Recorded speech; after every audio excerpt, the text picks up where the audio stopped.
أعوذ بالله من الشيطان الرجيم. بسم الله الرحمن الرحيم. إنما يخشى الله من عباده العلماء. إن الله عزيز غفور.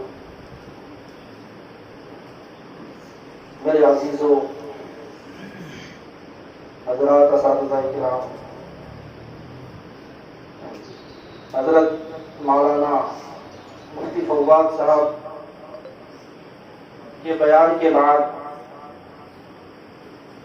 میں سمجھتا ہوں کہ میری چندہ ضرورت نہیں ہے کہ میں تفصیلی بات کروں. مولانا نے بہت ہی مختصر وقت میں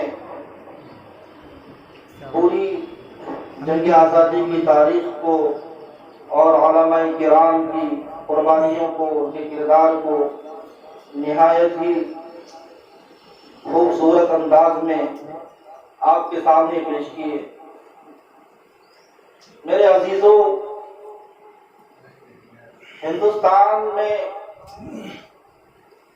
جب انگریزوں نے منمانی حکومت کی اور انگریزوں کی جابرانہ حکومت شروع ہوئی، تو اس وقت سے ہی مسلمانوں نے انگریزوں کی جابرانہ حکومت کے خلاف اور انگریزوں کے ظلم و استبداد کے خلاف باشندگان ہند نے، غیور ہندوستانیوں نے روز اول سے ہی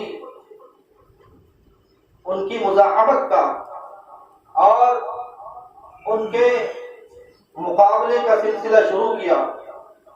اور یہ مزاحمت، یہ جدوجہد، یہ ان کی کوشش رفتہ رفتہ ایک ایسی تحریک بن گئی، ایک ایسی مضبوط تحریک بن گئی کہ اس تحریک کو انگریز جیسی ناقابل تسخیر طاقت بھی دبا نہیں سکی. میرے بھائی، اس تحریک میں یوں تو ہمارے ہندو بھائیوں نے اور مسلمانوں نے مل کر ہی اس تحریک کو چلائی، مگر سب سے زیادہ جو مخصوص کردار ادا کیا وہ مسلمانوں نے اپنے علماء کرام اور اپنے مخلص رہنماؤں کی قیادت میں جو کوششیں اور جو قربانیاں دی ہیں، وہ آج عام طور سے ہماری نظروں سے اوجھل ہوتی جا رہی ہیں.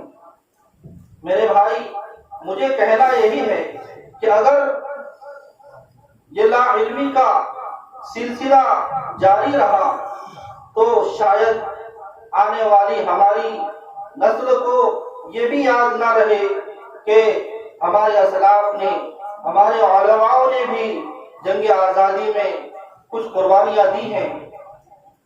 میرے بھائی، 1900 عیسوی کے نصف صدی تک جو کچھ اس راستے میں قربانیاں دی گئی ہیں، چاہے وہ کالے پانی کی کربناک سزا ہو، چاہے وہ پھانسی کے پھندوں کی سزا ہو، چاہے وہ گولیوں کے نشانے پر آ جانے کی سزا ہو، ان میں سب سے زیادہ مسلمانوں کی تعداد ہے.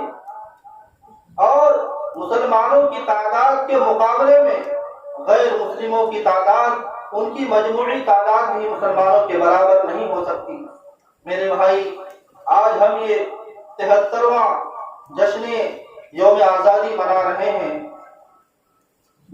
200 سالہ تاج برطانیہ کی غلامی سے آزادی کے بعد آج ہم یہ 73واں جشن یوم آزادی منا رہے ہیں.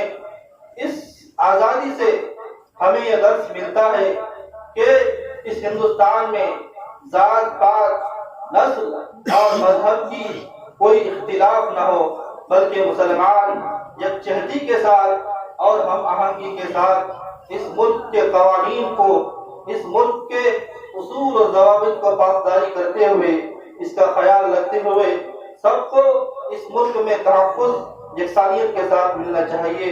میں انہی چند باتوں کے ساتھ اپنی بات کو ختم کرتا ہوں. وآخر دعوانا الحمدللہ.